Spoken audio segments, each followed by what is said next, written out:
श्री स्वामी समर्थ. तर परत एकदा तुमच्या सगळ्यांचं माझ्या छोट्याशा चॅनलमध्ये स्वागत आहे. तर आपण कालपासनं स्वामीच्या केंद्रामध्ये काही वस्तू मिळतात, तर त्या वस्तूची माहिती घेत आहोत. त्या वस्तू घरी कधी आणायच्या, त्याची पूजा कशी करायची याच्याबद्दल आपण माहिती घेत आहोत.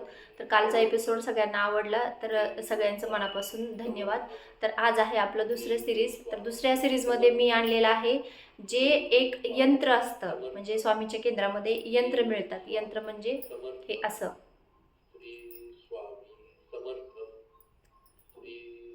तर असे भरपूर यंत्र स्वामीच्या केंद्रामध्ये मिळतात. तर माझ्याकडे जे आहे ते आहे नोकरी प्राप्ती यंत्र. आणि अजून माझ्याकडे 2-3 होते, मुलांसाठी घेतलेले होतं, काही मिस्टरांसाठी वगैरे घेतलेले होते. पण आता ते सध्या त्यांच्या जवळ ठेवल्यामुळं मी व्हिडिओ दाखवू शकत नाही. परंतु हा जर व्हिडिओ तुमच्यापर्यंत गेला तर तुम्ही त्याचं नक्की डिमांड करा की अजून कुठले कुठले यंत्र असतात, तर मी त्याच्याबद्दल तुम्हाला नक्की माहिती देते. तर माझ्याजवळ जे आहे सध्या मी त्याची माहिती देते. माझ्याकडे आहे नोकरी प्राप्ती यंत्र. तर हे यंत्र घेण्यासाठी तुम्ही गुरुवारी जेव्हा केंद्रात जासाल, गुरुवार किंवा कोणत्याही वारी जर तुम्ही केंद्रामध्ये गेलात तर तिथून तुम्हाला हे घेऊन यायचं आहे. आल्यानंतर आणि तुम्हाला मनाने काही करायची गरज नाही आहे, किंवा असं तुमच्या मनामध्ये सुद्धा आणू नका की आपल्याला माहिती नाही हे काय असतं, ह्याची पूजा कशी, हे ठेवायचं कसं. मग मुली असतील तर त्यांना भरपूर अडचणी असतात. तर आपल्या मनामध्ये अशा काही शंका वगैरे आणायच्या नाहीत.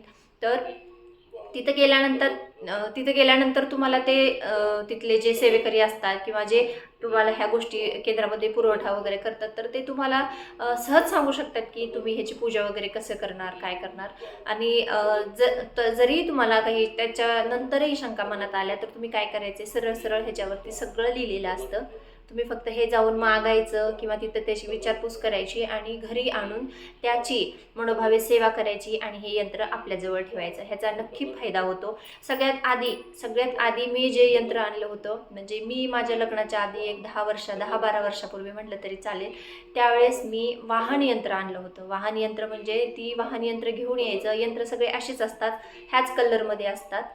आणि हे यंत्र ज्यावेळेस मी घेतलं त्यावेळेस मी नवीनच गाडी शिकलेली होती आणि मला म्हणजे बाहेर जायला वगैरे खूप भीती वाटायची, रोडवरनं प्रवास करायला खूप भीती वाटायची. त्यामुळं मग मी स्वामींच्या केंद्रात गेल्यानंतर तिथं मला ही अशी गोष्ट दिसली आणि तेव्हापासून मी असं जे तिथे यंत्र येतात, मी जेव्हा केंद्रात जाते त्यावेळेस ती नक्की घरी घेऊन येते, त्याची पूजा करते आणि स्वतःजवळ ठेवते. प्रत्येक गोष्ट म्हणजे यंत्राची आपल्याजवळच असेल असं नाही. आता वाहन यंत्र आहे, मग मी ज्यावेळेस आणली त्यावेळेस मी अनमॅरिड होते, त्यावेळेस मी माझ्याजवळ ठेवायचे. परंतु लग्नानंतर मी जास्त गाडी वगैरे वापरत नव्हते.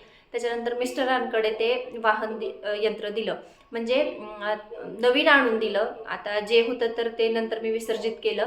तर मिस्टरांसाठी मी हमखास ते वाहन यंत्र घेऊन येते. समजा त्यांच्याकडनं कुठं हरवलं, ते पॉकेटमध्ये वगैरे ठेवतात किंवा गाडीच्या डिक्कीत असतं, गाडीमध्ये असतं, तर इकडं तिकडं जाऊन हरवण्याची शक्यता असते. परंतु मी त्यांना ते नेहमी जेव्हा जाईल त्यावेळेस ते घेऊन येते. तर त्याच्यावर यंत्रावर दिलेलं असतं की या यंत्राची पूजा करून त्यावर 11 माळी श्री स्वामी समर्थ या मंत्राचा जप करून जवळ ठेवावे. वाहन यंत्र असो किंवा हे नोकरी प्राप्ती यंत्र असो. ह्याच्यानंतर मला जे माहिती आहे ते पुत्रप्राप्तीचं एक यंत्र होतं.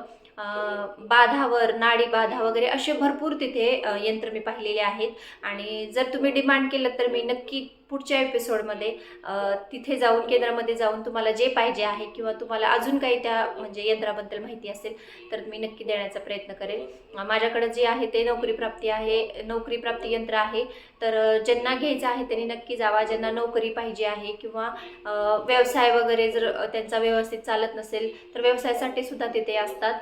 आणि जे MPSC किंवा अजून काही कुठल्या म्हणजे क्षेत्रामध्ये नोकरीसाठी ते खूप प्रयत्न करत आहेत, तर तुम्ही एवढी छोटीशी सेवा स्वामींची करा आणि हे असं यंत्र तुमच्याजवळ नेहमी ठेवा. ह्याचा 100% तुम्हाला फायदा होईल, ही गॅरंटी माझी.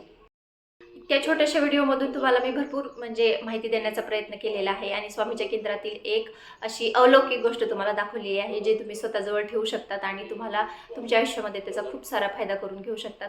अजूनही मी पुढे एपिसोड चालू ठेवणार आहे. आज हा आपला दुसरा झालेला आहे. अजूनही मी तुम्हाला अजून नवीन गोष्टी काही आल्या किंवा ज्या माझ्याकडे आहेत तर ते दाखवण्याचा प्रयत्न करते. व्हिडिओ जर तुम्हाला आवडला तर प्लीज नक्की लाईक करा, सबस्क्राईब करा. श्री स्वामी समर्थ.